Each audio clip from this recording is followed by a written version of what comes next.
Peace and love, black family. It's the Prince of Pan-Africanism, Dr. Umar Johnson. On my way to Buffalo, New York. Beautiful day. Had to stop by and see the big homie, the great ancestor, the most honorable Frederick Augustus Washington Bailey Douglas. So I'm here in Rochester. I'm gonna pay my respects to the great ancestor. Last time I was here was July of 2016 for the Unapologetically African Black College and Consciousness Tour on my way up to Buffalo, where I spoke 2 years ago at the Frank Merriweather Library, sold out, maximum capacity rather. So I'm back, Buffalo. I'm gonna see y'all tomorrow. Doors open up at 2. St. Luke AME Zion Church, 314 Ferry Street. Lecture at 4. All children are free, all elders are free. So we are here. Somebody has already laid a flower at the grave of the great one, Frederick Douglass, 4 times great-grand cousin, and by most accounts, uncle as well, through the slave master by virtue of rape. Next, we have the second wife, who was the white wife, who he didn't marry until he was an old man, Helen Pitts. Okay, she gets a whole plaque to herself. But the real first lady of the Frederick Douglass dynasty is right here. This is the real first lady, Queen Mother Anna Murray Douglass, a blue, black, purple woman who Frederick Douglass married, who helped him escape from slavery to freedom. All she gets is a little plaque on the side. As y'all can see, she passed away in 1882. Okay, she died in 1882. Frederick Douglass died in 1895. So he survived her by 13 years.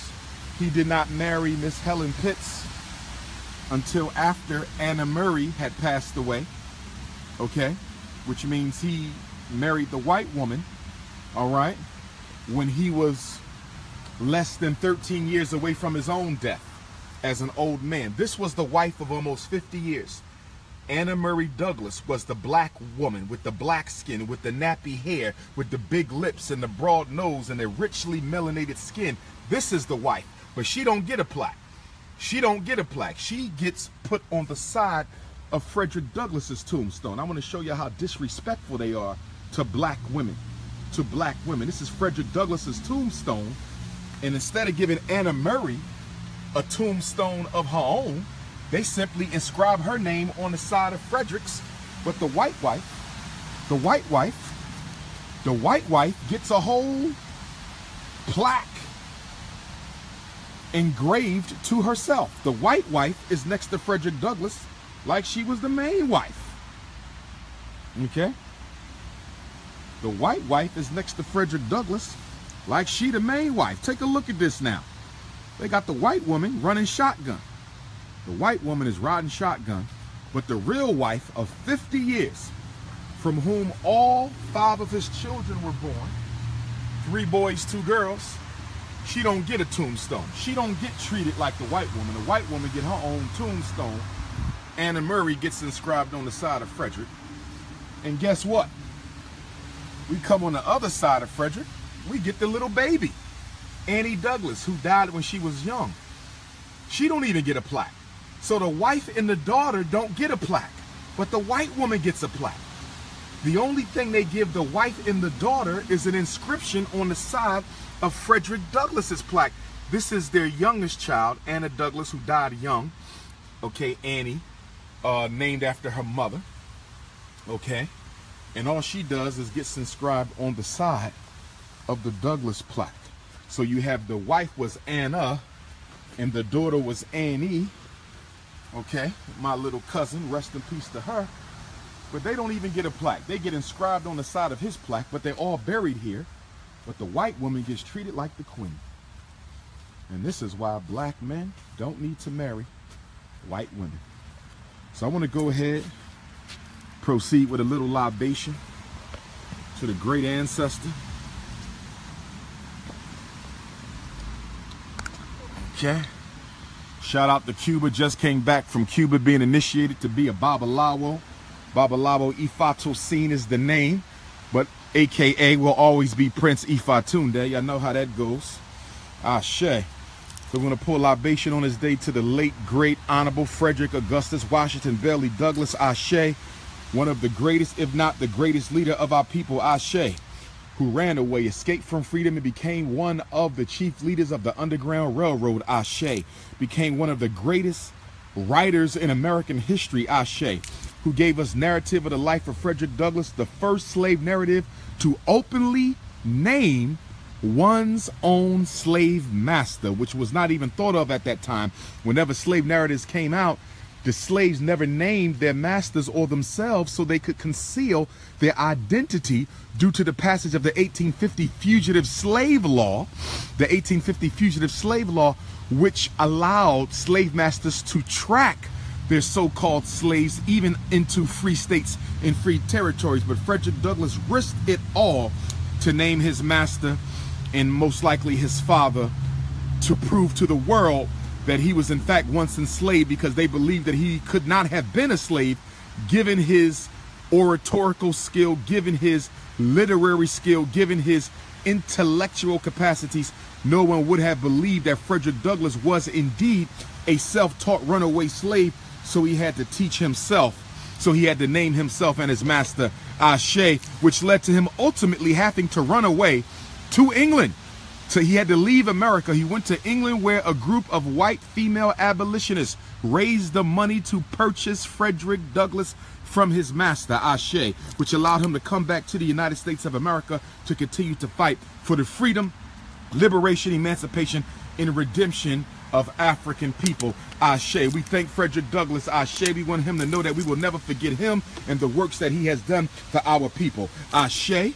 Okay, we also want to pour libation to the wife, to the queen, the wife, the auntie-in-law, Anna Murray Douglass, the queen who helped him escape from slavery to freedom. Without her, Frederick would have never been free. She was the one who sold the sailor's outfit that Frederick used. She was the one who got the false papers that was used to insinuate that Frederick was a free black. Okay, she was the one who helped Frederick escape. And then right after he got to New York City, he was married with Anna. After he sent for Anna Douglass, she came up to New York, and they were married together on his way up to Massachusetts. Ashe. So we want to thank her for the role she played. She is often overlooked, often ignored, but we want this black queen mother, this ancestor, this great black feminine deity of an ancestor, to know that we shall never forget her, but because behind every strong black man there is a strong black woman. Ashe. We also want to give peace and blessings to the children of Frederick Douglass who are not buried here. Lewis Henry Douglass, Charles Douglass, both of which who fought and were veterans of the Massachusetts 54th Colored Regiment out of Boston, Massachusetts. The movie Glory was created in 1988, 1989 to depict the struggles and experiences of the Massachusetts 54th Colored Regiment, to which my two cousins, the sons of Frederick Douglass, Lewis and Charles, participated. Ashe. Also to their daughter Rosetta. Rosetta, who had a big problem with the fact that her father was marrying a white woman. Rosetta Douglass was very upset with the great cousin, Uncle Frederick Douglass, for marrying a white woman. So we want to give Ashe to Rosetta as well. And of course to young Annie Douglass, who died very young, the little cousin and the youngest of the bunch. We want to say Ashe to her as well. But I am here to ask the big ancestor, the big homie, the cousin, the uncle, for the help, the energy, the support. Talk to me, come to my dreams, lead me, give me insight, give me wisdom. Help me deal with the supporters, help me deal with the haters. Help me as I navigate the terrain of the brothers and the sisters to see the true from the false, the real from the fake, the angelic from the devilish. Just help me in the works that I do, Frederick Douglass. I'm trying to finish the work that you started. Give me the strength. Give me the energy. You died with your boots on. I'm going to die with my boots on. The struggle is never over until we are actually a free people. We see here that this tombstone to Frederick Douglass was actually erected by his sons, Lewis and Charles. I never saw this before. It's right here. It was erected by Lewis and Charles Douglass, Ashe, who were veterans of the Massachusetts 54th Colored Regiment. So I'll pour libation out to the ancestors. Father Bailey, Ashe. My Selah, Ashe. My Jenny, Ashe. My Betsy, Ashe. Grandpop Isaac, Ashe. Grandma Young Betsy, Ashe. Grandpop Stephen, Ashe. Grandma Caroline, Ashe. Grandpop George, Ashe. Grandma Annie, Ashe. Grandma Caroline, Ashe. Grandma Vivian, Ashe. Grandpop Cicero of Cuba, just came back from Cuba. Pull a libation to all my African Cuban ancestors. Black Cuba, stand up, Ashe. Grandpop James Johnson, Ashe. Uncle Clifford, Ashe. Cousin Shanika, Ashe. Grandma Gertrude, Ashe. Grandpop Charlie, Ashe. Grandma Curly, Ashe. Robert Shoemake Jr., Ashe. Great-great-grandpop Robert Shoemake Sr., Ashe. Emma Hollinger, Ashe. Great-great-grandma Delia, Ashe. Great-great-grandpop Isaac, Ashe. Great-grandma Marlene. Great-grandpop William Thomas Tillman. Uncle Billy, Ashe. Uncle Eric, Ashe. Uncle Dennis, Ashe. Cousin Nancy, Ashe. Baba Taharka, Ashe. OBM, Ashe. Big Brother Clifford, Ashe. Mama Leola Maddox, Ashe. Miss Cross, Ashe. Nat Turner, Ashe. Gable Prasa, Ashe. Denmark VC, Ashe. Toussaint Overture, Ashe. Denmark Bookman Dada, Ashe. Patrice Lumumba, Ashe. Kwame Nkrumah, Ashe. Harriet Tubman, Ashe. Sojourner Truth, Ashe. Fannie Lou Hamer, Ashe. Amy Jakes Garvey, Ashe. Amy Ashwood Garvey, Ashe. Kwame Nkrumah, Ashe. Amakal Cabral, Ashe. Sekou Touré, Ashe. Trayvon Martin, Ashe. Philando Castile, Ashe. Sandra Bland, Ashe. Tamir Rice, Ashe. And all the brothers and sisters whose lives were taken by the devil police of the United States of America. So I just wanted to come through, shout out the big homie, let you know I never forget about you. I'm always working and fighting and struggling. Of course, we would agree to disagree on certain political things, but without question, you are the greatest of the great. And that's why the Honorable Marcus Messiah Garvey named his Black Star Line steamship company. The first ship was named the SS Frederick Douglass. That's right, the first Black Star Line ship of the Honorable Marcus Messiah Garvey was named the SS Frederick Douglass. So if you haven't been up here to pay respects to Frederick Douglass here at the Mountain Hope Cemetery in Rochester, New York, I need to make sure y'all get on up here. I just need to pick up some Ashe on my way to Buffalo, New York for tomorrow's power lecture in Buffalo. It's always good to come on up. I'm going to try to get to Harriet Tubman's grave as well. She's only an hour away in Auburn. Queen Mother Harriet Tubman. There is a rumor that Harriet Tubman and Frederick Douglass may have been cousins, given the close proximity of the lands where they lived and from which they escaped, which would make Harriet Tubman a cousin of mine. Ashe. But be that as it may, I'm going to sign on out. Prince of Pan-Africanism, Rochester, New York, heading up to Buffalo, New York. Gangsta Garveyism, unapologetically African. We coming. Unify or die. Ashe.